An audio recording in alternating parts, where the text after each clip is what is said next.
So in today's class, I'm going to continue my discussion on simple linear regression analysis, and I hope that after attending yesterday's class, you actually went through my note which I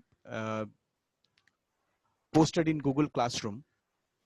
And if I recapitulate the topics which I discussed in the last class, I discussed the regression line, simple linear regression line, and also I discussed why regression is considered to be the path to machine learning.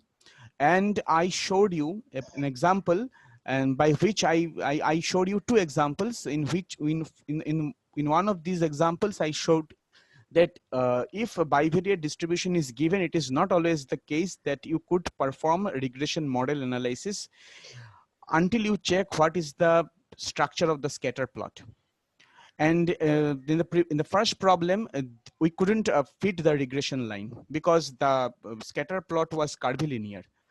And in the second example, if you can remember, I showed the scatter plot, and it was nearly equal to a straight. It was not a perfect straight line, but everybody could say that, okay, these things are a little bit not that curved.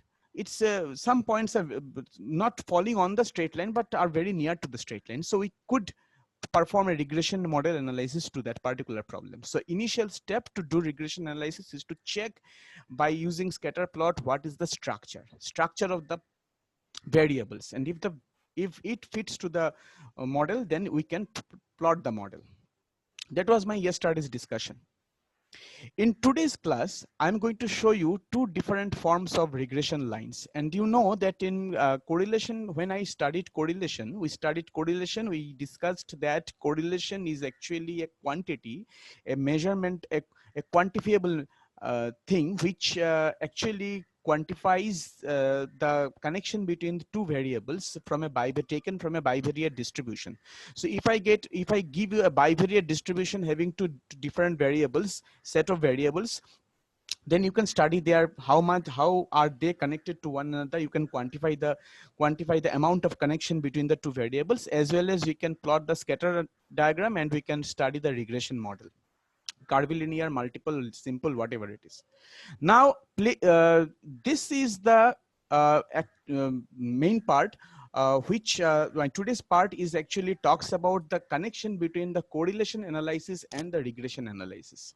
What is the connection between the regression line and the correlation line? What is the connection between the regression line and the correlation line? Now, this correlation coefficient is given as R. Correlation coefficient is denoted by R. So today I'm going to discuss for a bivariate distribution, so where the variables X and Y are given, if you can measure, if you can find out the correlation coefficient between the two variables, then with the help of the correlation coefficient, how can you find out the regression model? And what will be the form of that? Okay, so I started with the previous, I started with the initial things which are needed for regression model analysis. Initially, we need two things. One is called the response variable, and another is called the input variable. And after that, we have to assume a straight line kind of thing if I'm doing a simple linear regression analysis. And you already know that the regression line is y equal to alpha plus beta x. But we do not know the values of alpha and beta, so we try to estimate it. Now, alpha cap is the estimated value of alpha, and beta cap is the estimated value of beta, so that the straight line can be written in the form y equal to alpha cap plus beta cap into x. And also, you know that regression line passes through x bar and y bar.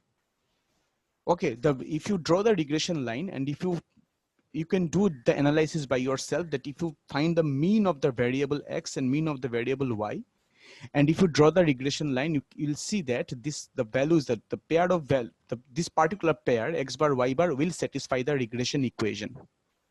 So the equation y bar equals to alpha cap plus beta cap x bar has been obtained. Okay, so I have highlighted this particular thing. You can see that the equation of regression when it passes through the point x bar y bar. Okay, so it is very important result. But when the regression line passes through the point x bar y bar, where x bar is the arithmetic mean of the variable x and y bar is the arithmetic mean of the variable y, then we can write the regression equation in this form also. What is the regression equation? What is the form of the regression equation of y on x? This is the first regression equation. Y minus y bar is equal to correlation coefficient multiplied by the ratio of the standard deviation of the variable y to the variable standard deviation of the variable x multiplied by x minus x bar. In this particular equation 2, we have considered y to be the response variable and x to be the input variable. And this is the form of the regression line of y on x. Why is it called y on x? Because of two things. The first of all, when we say that a particular line is y on x, that means y is this is a short form. Y on x is actually y on x actually means that y, the variable y, is dependent upon the variable x, and therefore this particular line, this particular statement. Please mute yourself. Please mute yourself. Whoever is unmuted, please mute yourself. It is disturbing. Now the variable y on the, if the term y on x, it actually says that capital Y is dependent on the variable capital X. Y is dependent variable, Y is response variable, and X is the input variable. And since it is y on x, so standard deviation of y will be put on the numerator and the standard deviation of x will be put in the denominator. Now, one important thing I must say that if you may think that, okay, I have got the regression line as y on x as this. What will happen if I keep x minus x bar on one side and I take every other thing on other side? Then obviously you can say that y minus y bar, this x minus x bar can be written as, if I change the side, x minus x bar can be written as y minus y bar multiplied by sigma x by sigma y and multiplied by the reciprocal of r. But do not think that since now x minus x bar has been expressed in terms of y minus y bar in this way, by changing the side, that will define the regression equation of x on y. That will be totally wrong. After changing the sides, you cannot say that, okay, I'm keeping one variable, one part of variable on the left hand side, the other part goes on the right hand side. So right hand side will be the dependent on the left hand side. This doesn't happen over here. So regression equation of x on y will be of totally different from what you have obtained in equation 2. Rather, regression equation of x on 1 will be written as x minus x bar is equal to r into sigma x by sigma y into y minus y bar. Y minus y bar. Now you see, if I change the side of the if I change the side of the variables, then actually I would have obtained 1 by r, like a kind of term in the equation. But here 1 by r, reciprocal 1 by r isn't coming. I have written r. So do not think that by changing the side, equation 3 has been obtained from equation 2. The analysis of finding equation 2 and analysis of finding equation 3 are entirely different from one another. Okay. What is R?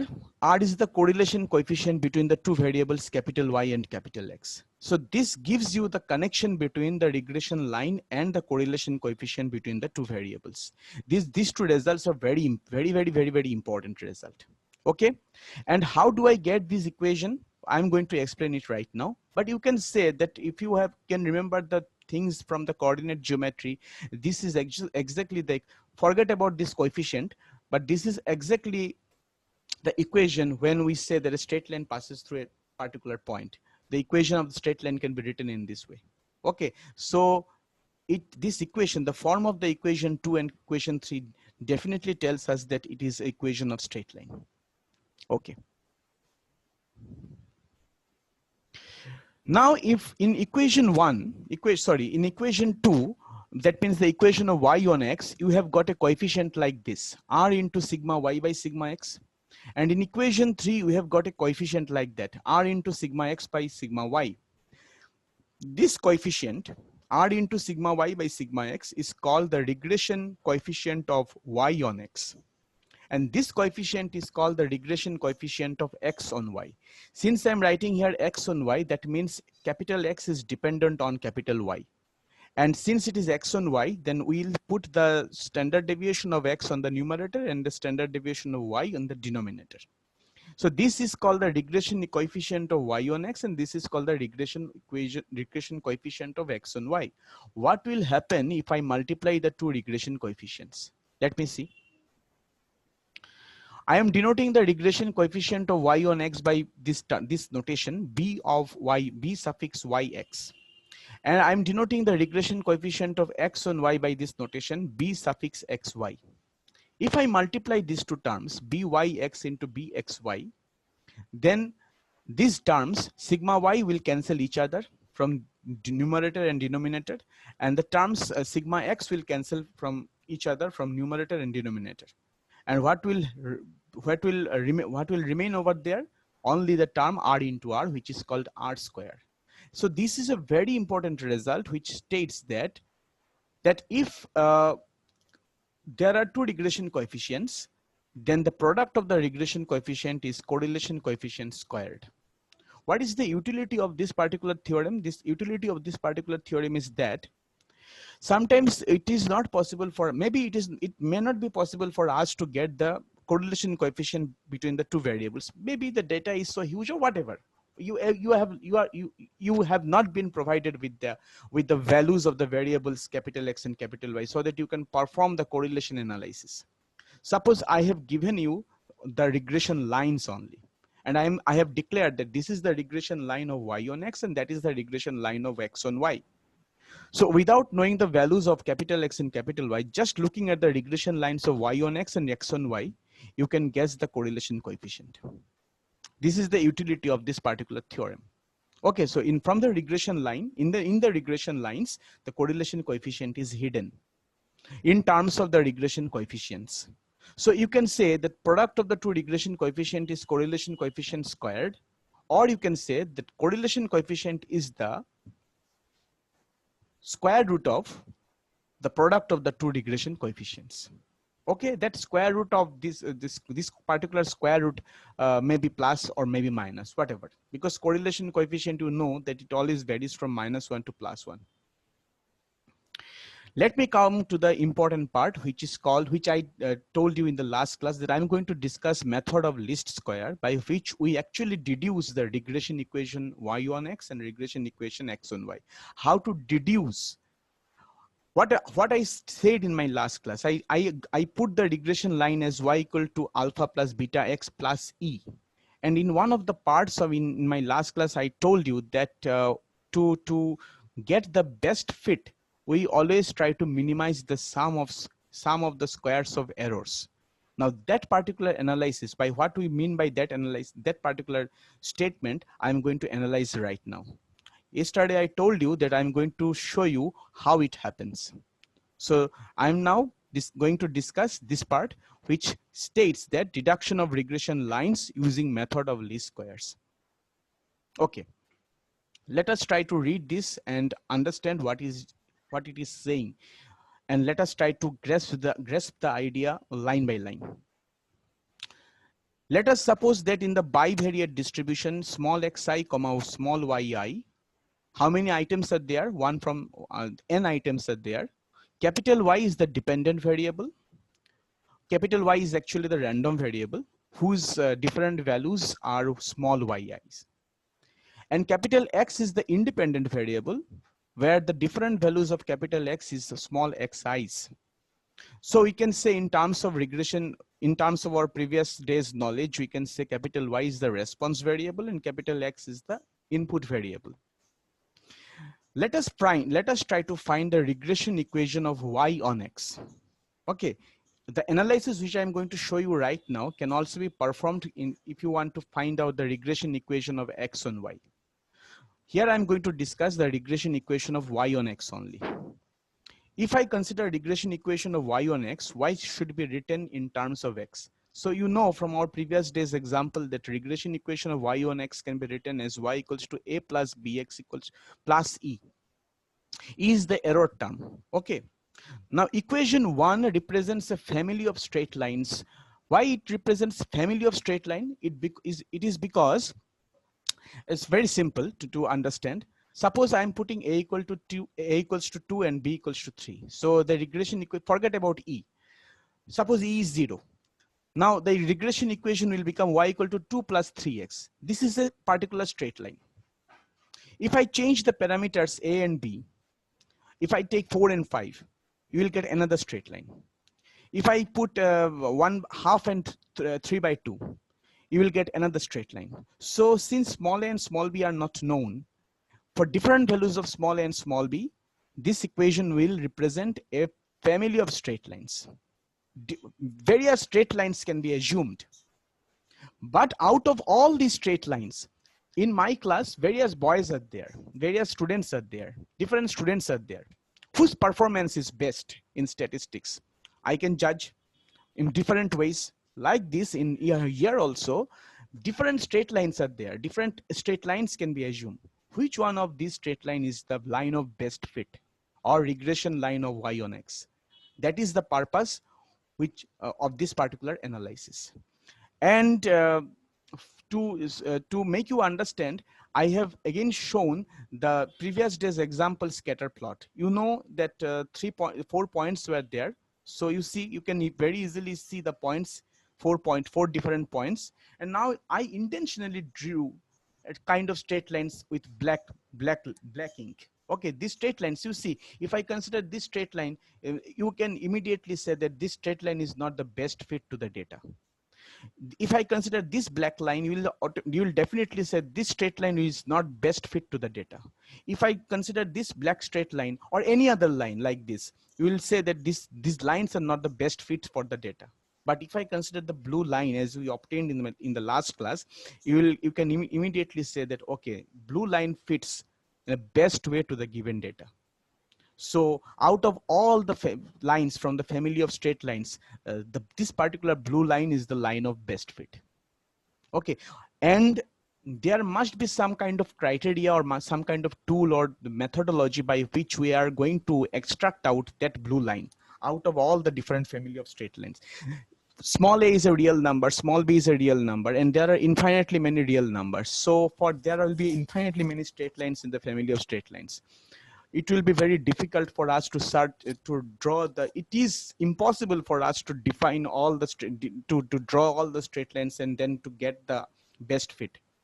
Now you imagine, suppose this regression analysis or method of least square is not there, and you are to manually assume the straight lines, and you are going to get the line of best fit.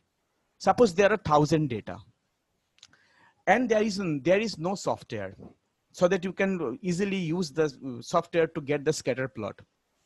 There will be mess, and it is humanly impossible for us to, because it will take lots of time to plot this 1,000 data to the graph. So the power of the regression analysis lies in the fact that it actually doesn't require to draw the different straight lines. It somehow analyzes the line of best fit and extracts it out from the family of straight lines. So this is the power of the regression analysis. But how to achieve it? To achieve this, I have considered this particular figure. So I'm asking all of you, just quickly draw this particular figure in your copy. If you have your copy in front of you, this figure is very simple. I have drawn two axes, OX and OY, and this is a point, arbitrary point. Let us name it as PI. Say ith point out of many points. This is the one point, PI, whose coordinates are XI and YI. And this is the straight line I'm considering. And this I'm dropping a perpendicular from PI to the x-axis, and it is cutting the x-axis at the point M. And the coordinate, since the line cuts this perpendicular cuts the line at the point H, the coordinate of the H will be or you can say hi will be xi and a plus b xi. Why it will be a plus b xi? Because I am considering this as the line of best fit. I'm considering this as the regression line. Okay, so I'm going to analyze this with the help of Legender's principle of least squares, and which tries to minimize the sum of squares of the deviation of the actual values of capital Y. Sum of the squares of deviations of the actual values of capital Y from their estimated values is nothing but sum of squares of errors, which I introduced in the last class. Sum of squares of deviations of the actual values of Y from their estimated value is nothing but the sum of squares of errors. So we consider the point Pi whose coordinate is xi, yi, and it is a general point. You can consider any point from the scattered diagram. Draw a perpendicular from Pi to the x-axis, and it is cutting the x-axis at the point M. The perpendicular is named as PIM, and this particular line also cuts the line of best fit at the point HI, so that its coordinate is xi, a plus b xi. Then, if we go for a simple geometrical analysis, you can easily say that this particular part PIHI can be written as the difference of the two parts, two halves, PIM minus HIM. Okay, so I have written down over here. PIHI can be written as the difference of PIM minus HIM. PIM is the height, so its coordinate will be yi, and HIM, the height, is coordinate will be a plus b xi. Yi minus a plus b xi is the error term ei. E is the general error term. Ei is one of the errors for this pair of coordinate xi, yi, for this point xi, yi. If you get another point x1, y1, your error will be e2. E1. If you get a point like x2, y2, your error will be e2. If you get a point like x1000, y1000, your error will be e1000. This ei is nothing but the epsilon i's, which I actually used in my previous note. That is called the ei of the estimate of the residual for yi. According to principle of least square, the principle of least square has been stated in my last class. What was the theorem? We are going to minimize the sum of the squares of errors. So what is the error? Error part is this part. PIHI is the error part. So I am going to take the square of this for different values of I, and by taking their sum. That means I am putting different values of i's over there, and I am adding them and taking the square. P1 H1 plus P2 H2 plus P3 H3 plus PI HI and so on, whole square. Okay, that is called capital E. PIHI is the error term EI. So summation I goes from 1 to n EI square. In the previous class, I wrote summation I goes from 1 to n epsilon I square. I'm just trying to correlate, because in most of the cases, in some cases, we try to use different notations. Okay, so it is not possible for us to take the parity, because we are not actually writing a book. Students are lost in the notational ambiguities of the mathematics. So I'm just trying to correlate the thing with you. In the last note, I used the notation epsilon. Now I am using the notation EIs. EI is what? EI is the difference yi minus a plus bxi. So that is yi minus a minus bxi. I am taking the square of that. Summation I goes from 1 to n. This square has to be minimum. How to analyze this? By using the principle of maxima and minima, the partial derivatives of capital E with respect to small a and small b should vanish separately. If you have done principle of maxima and minima earlier, then you will understand. Otherwise, ignore this. Partial derivative is that, I don't know whether you know partial derivative or not. The Newtonian derivative is called the ordinary derivative. Suppose a variable x square is there, and I'm going to differentiate x square with respect to x. So everybody knows that ddx of x square will be twice x. Now, if there are two variables, say x and y, then what will be the derivative of x square with respect to y? That will be 0. Because this derivative gives you the rate of change of the variable with respect to some variable. So here the rate of change is considered with respect to y of the function x square. That will be 0. So this is called partial derivative in brief. I have very roughly said it to you, because it is not in my jurisdiction to teach you in the syllabus of this BSN 301. So if I consider the partial derivative of e with respect to the variable small a, it is a usual practice to consider the variables with the names x and y. But I am not considering here the variables x and y as the variables. These points are known to us. Here the variables are small a and small b, because for different values of small a and small b, you are going to get the family of straight lines. Okay, and small a and small b is unknown. So just give a little thought. If you take the derivative of e with respect to a, then this term will come out. And when you are taking the derivative with respect to a, small b will be treated as constant. Try to find it out by yourself. And if I consider the derivative of v with respect to b, small a will be treated as constant. Okay, so try to find these expressions by yourselves. You will understand what I mean to say. And these equations, these derivatives are equated to 0. After equating this to 0, we get two equations. It is very easy to show. You just do this particular part by yourself, because it is very simple to achieve. Minus 2 multiplied by this term. Minus 2 cannot be 0, so this term will be 0. And if I take the summation, if I remove the bracket, summation will be operated on each of these terms. And you will get, from the first expression, you will get a term like this. Summation I goes from 1 to n. Summation a. How many terms are there? N terms are there. So that will be na plus b summation xi. And if you remove the brackets from here, you will get terms like xi yi minus a into xi minus b xi square. And if you operate summation on each of these terms, you will get a term like this: summation xi yi, a summation xi plus b summation xi square.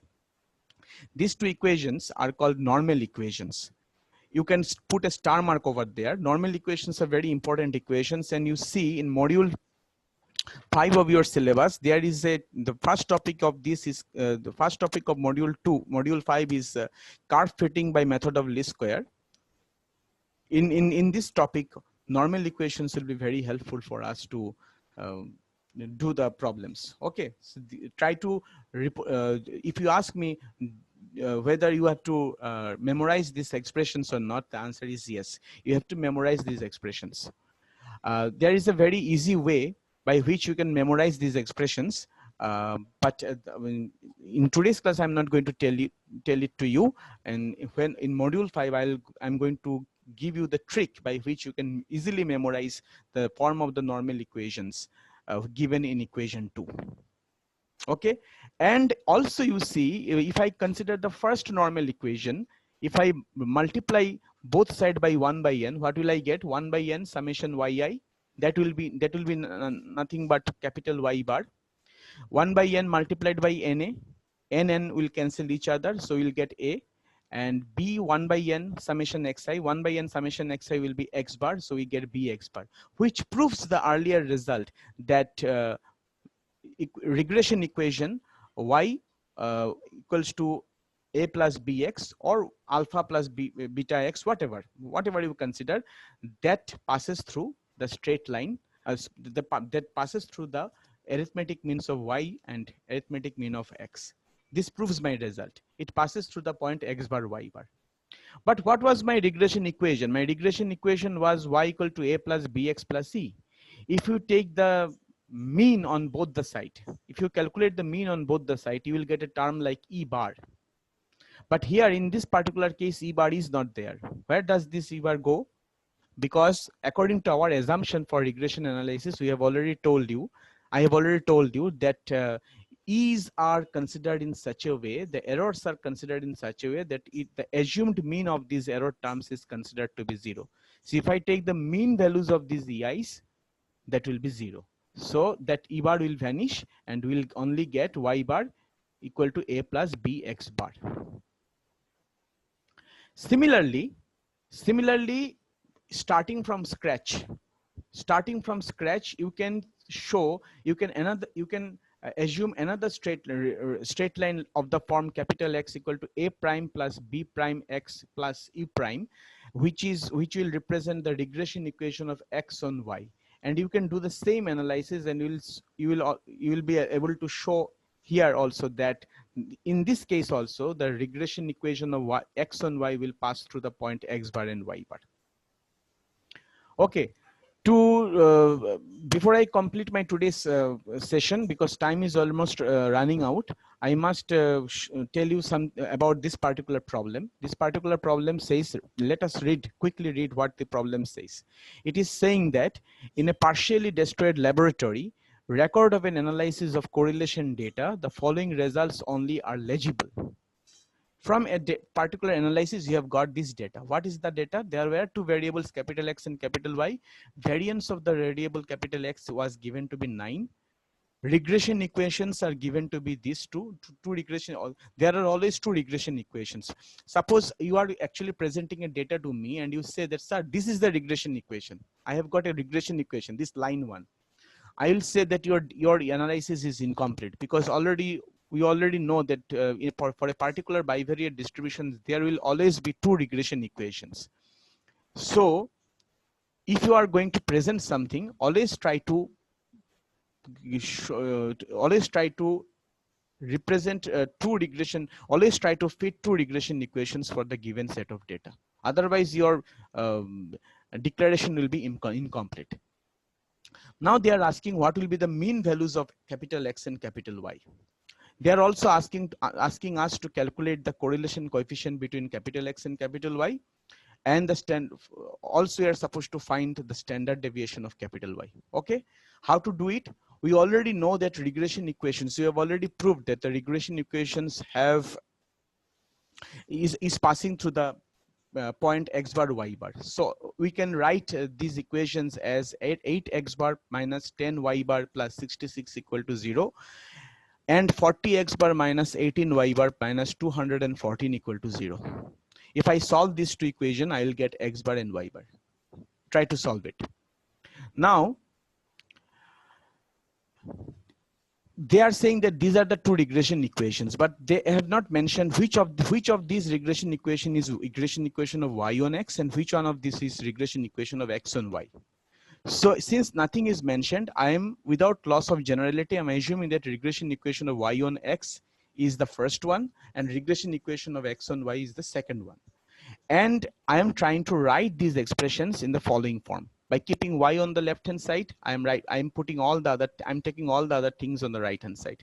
Here also I'm putting the x on the left hand side and taking all the other things on the right hand side.